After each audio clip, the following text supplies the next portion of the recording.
Assalamualaikum warahmatullahi wabarakatuh.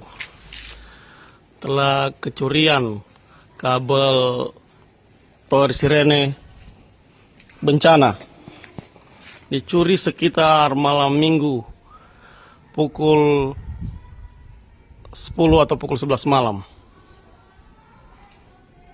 Demikian, siapa tahu ada yang lihat bakar-bakar kabel kan, diinfokan. Oke, assalamualaikum warahmatullahi wabarakatuh.